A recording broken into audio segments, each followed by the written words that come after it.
tentam tudo, nada dá certo, e voltam a tentar aquilo que o homem disse e dá certo. Como é que vocês acham que eles vão pensar da terceira vez? Se ele chegar e disser, sim, diga lá o que é que acha. Mesmo que ainda haja alguma resistência, pelo menos já temos que dar algum crédito. Agora, se isto acontecer 5, 6, 7, eu acho que vai chegar um ponto em que, antes de fazer qualquer coisa, o que é que vamos dizer? Zé, o que é que você acha que a gente deve fazer aqui? É ou não é? Ninguém quer saber. Reparem, as pessoas não chegavam ao mestre. Olha, é o seguinte, eu não vejo. Ouvi dizer que faz milagres, mas eu queria ver as suas credenciais. Onde é que o senhor se formou? Porque eu não vou tomar agora um milagre de qualquer pessoa. Então, quando as pessoas buscam cura, elas têm que saber onde é que vão buscar. E eu quero dizer-vos porque é que eu vou apresentar alguns textos do Espírito Profecia. Religião, educação, ciência, relacionamento, comportamento, evangelismo, profecias, saúde, medicina, nutrição, gestão, finanças. A lista poderia não acabar. São estes os assuntos que ela escreveu. Uma pessoa que nem tem a 4ª classe. Se alguém que escreve coisas desta envergadura, num tempo em que não havia nem metade do conhecimento que nós temos, sem ter sequer a 4ª classe, acho que há alguma coisa que nos chama a atenção aqui. Sabem? Já ouviram falar de Shakespeare? Por que é que nós aprendemos Shakespeare na escola, que é o escritor mais traduzido no mundo, e não aprendemos Ellen White na escola, que é a escritora mais traduzida no mundo? A escritora americana de ambos os sexos mais traduzida no mundo. Não é estranho? Pelo menos por motivos literários, esta mulher devia ser, pelo menos culturalmente, não é ser inculto, não saber, nem sequer quem é a pessoa que tem a segunda pessoa com mais livros traduzidos no mundo. Não é inculto? Porquê é que não aprendemos nas escolas? Talvez porque não haja interesses. Enquanto Shakespeare nos ensina linda poesia que não tem nenhum efeito prático na nossa vida, há aqui vários conselhos que salvariam as pessoas de muitos males. Mas como eu disse, eu vou falar desta mulher porque ela é a tal pessoinha que está ali no canto, que não percebe nada de nada, mas que dá os conselhos e acerta. Com 100 anos de avanço. Por exemplo, em 1864 ela disse que fumar não era bom e que isto era um hábito prejudicial. Os médicos disseram, está bem, você é médica, você percebe alguma coisa disso? Nós receitamos isto como um calmante, é uma tradição vinda dos índios, resulta muito bem, a pessoa fuma e sente-se muito bem. Só 100 anos depois é que a Associação Médica Americana declarou que não, fumar é prejudicial. Hoje alguém tem dúvidas? Ninguém tem. Em 1869, ela disse que eletricidade era algo que tínhamos no cérebro. Os médicos olharam, coitadinha. Qualquer dia vamos pôr a mão na cabeça e levar um choque elétrico. Mas hoje, se temos um problema na cabeça, fazemos o quê? Eletroencefalograma. Será que tem alguma coisa a ver com eletricidade? Só em 1934 é que a comunidade médica reconheceu realmente este facto. Em 1869, ela fez uma correlação entre a dieta e as doenças coronárias, os problemas cardíacos.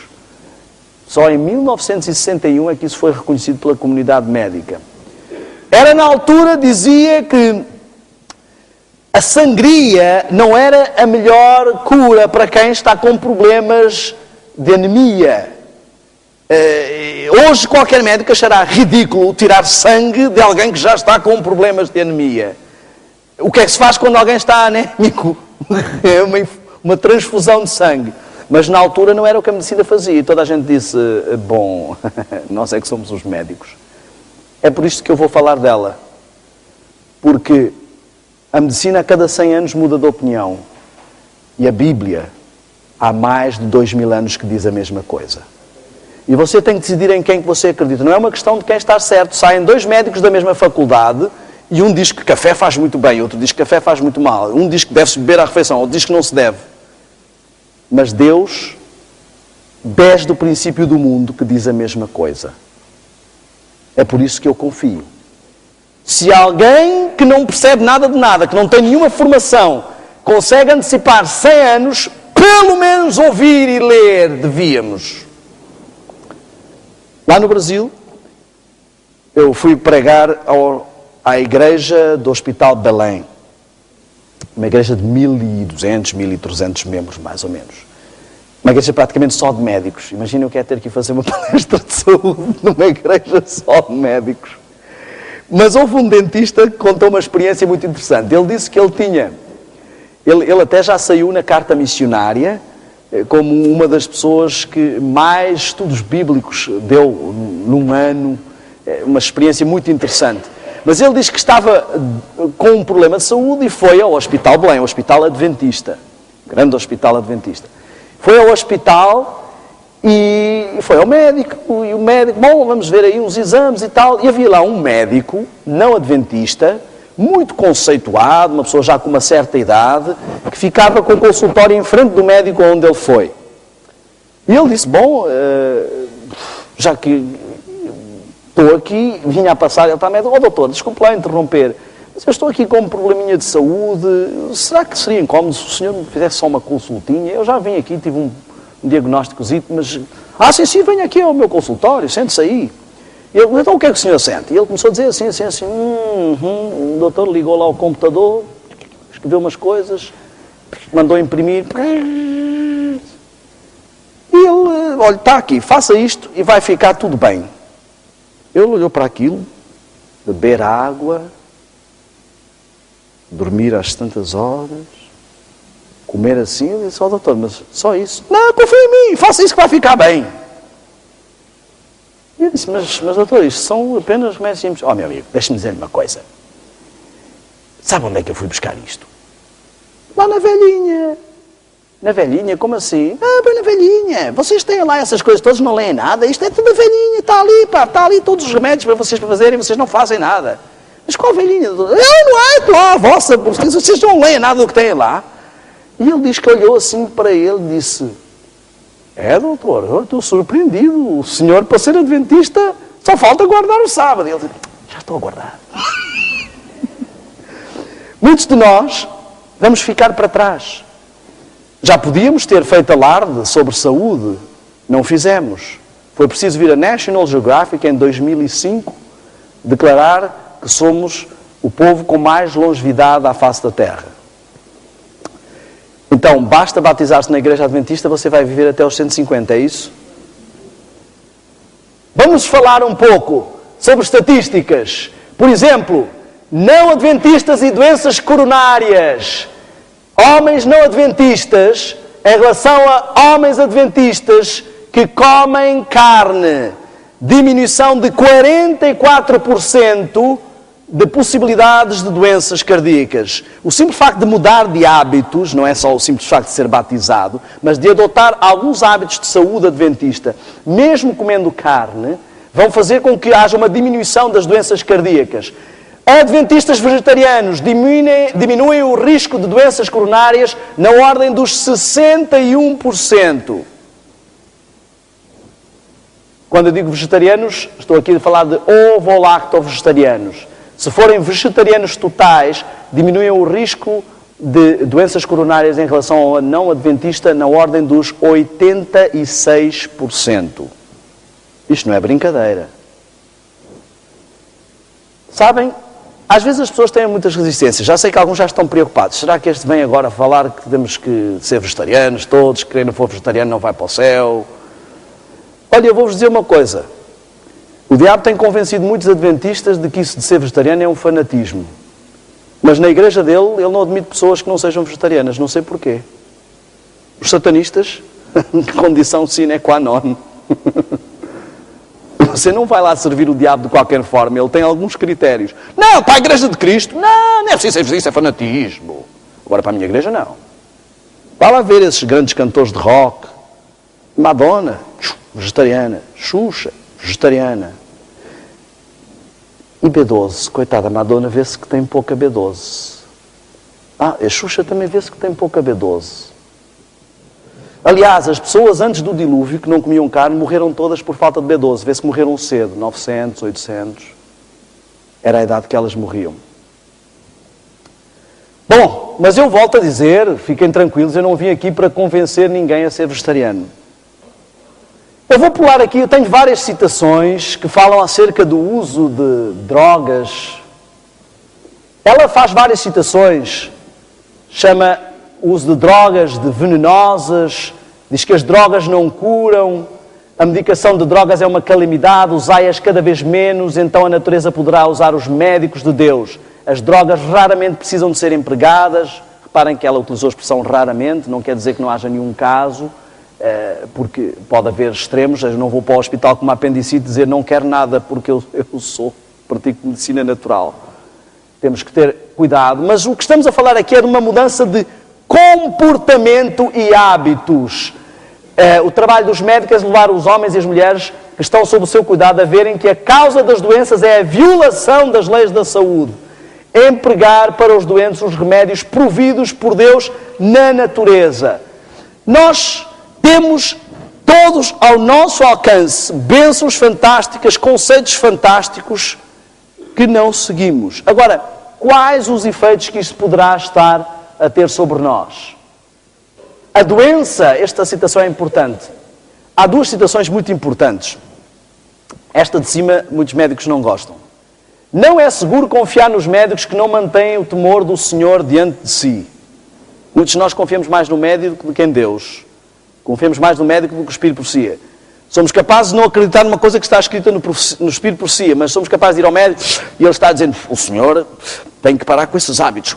E nós aceitamos o que ele está a dizer. Parece uma pessoa credível.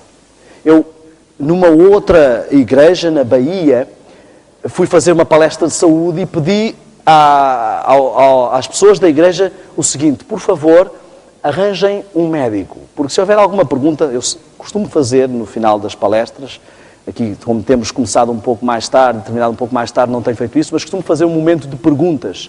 Eu disse, às vezes pode aparecer uma pergunta bicuda, que esteja lá um médico. Foram-se fazendo as perguntas, eu fui conseguindo responder, houve lá uma pergunta, que era um pouco mais interessante entrar em detalhes técnicos, eu chamei o médico, ele veio e deu o testemunho.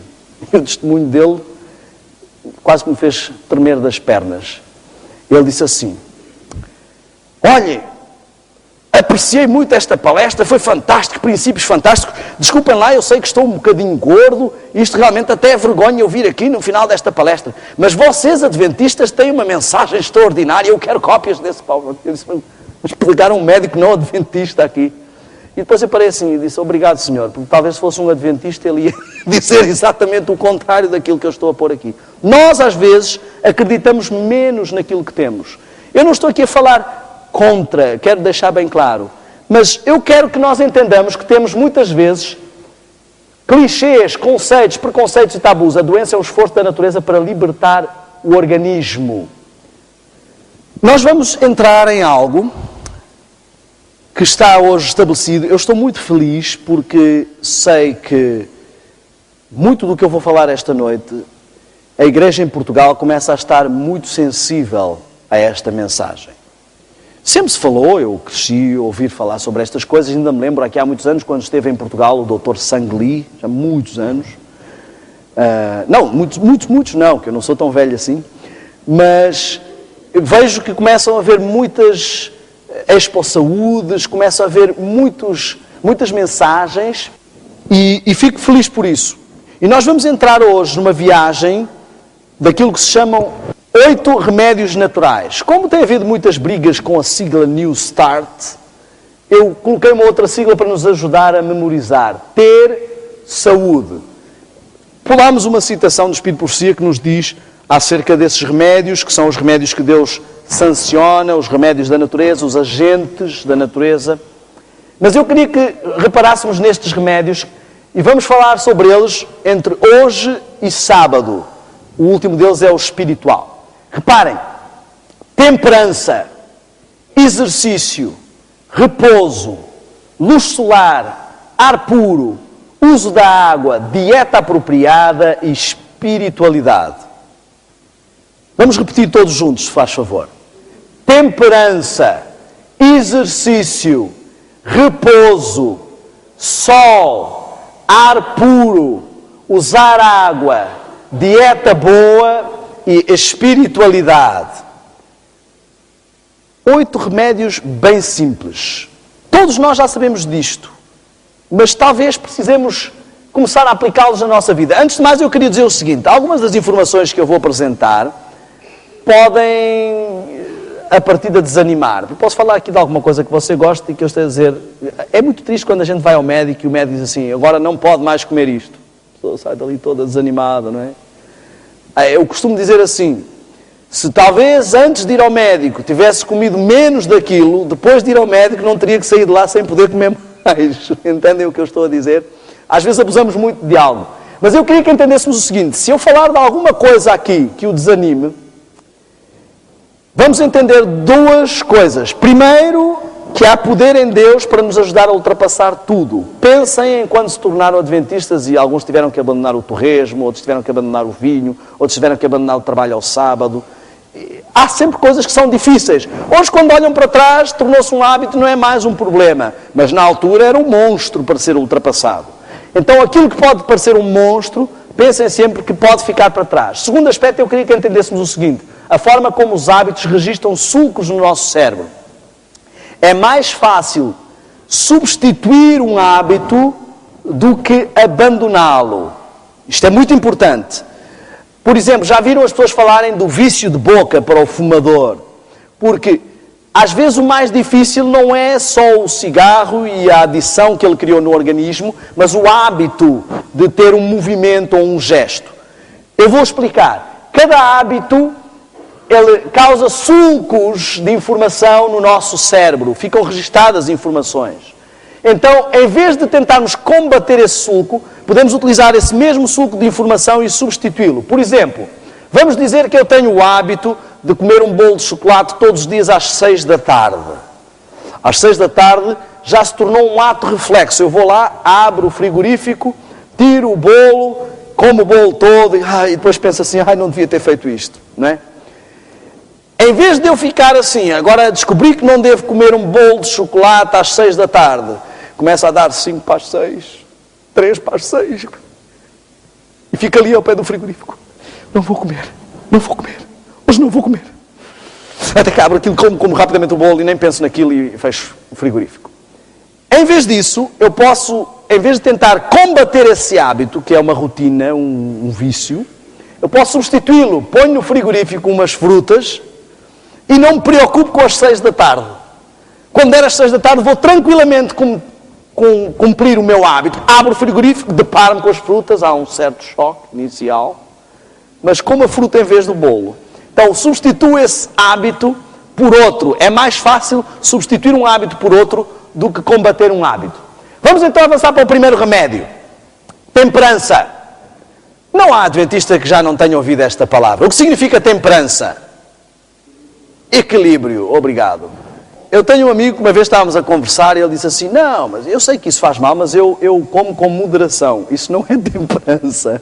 Temperança é abstinência do que faz mal e moderação do que faz bem. Abstinência do que faz mal significa que não há exceções. Eu quero dizer-vos o seguinte: existe um ditado que diz que a exceção confirma a regra. Eu quero que mudem o sulco de informação desse ditado na vossa mente para outro. A exceção torna-se a regra. Daniel podia ter dito assim: bom e tal. Provavelmente Daniel não tinha uma alimentação tão radical como teve em Babilónia. Mas ele pensou: aqui não há hipótese de andar com exceções, então é melhor ser mais simples e pôr a coisa direta. Eu queria que entendêssemos muito fortemente este aspecto da temperança. Longevidade nos adventistas. Esperança de vida nas mulheres, 2 a 5 anos mais do que a esperança de vida nas mulheres do mundo. Vou pôr assim, todos estamos no mundo. Homens, 4 a 10 mais anos de esperança de vida, média. Claro que há casos, eu tenho conhecido alguns casos extraordinários. Têm sido feitas experiências em Loma Linda, eu fui pregar a Loma Linda, a área ali onde muito das nossas mensagens de saúde nasceram, onde temos um hospital muito conhecido também, e ali têm sido feitas muitas reportagens sobre a longevidade dos adventistas. Numa das reportagens aparecia uma senhorinha que tinha 105 ou 110 anos, que ainda ia a abastecer o carro, exatamente, e a mostrar que os dentes eram todos dela e que tinha acabado de renovar a carta de condução. Enfim.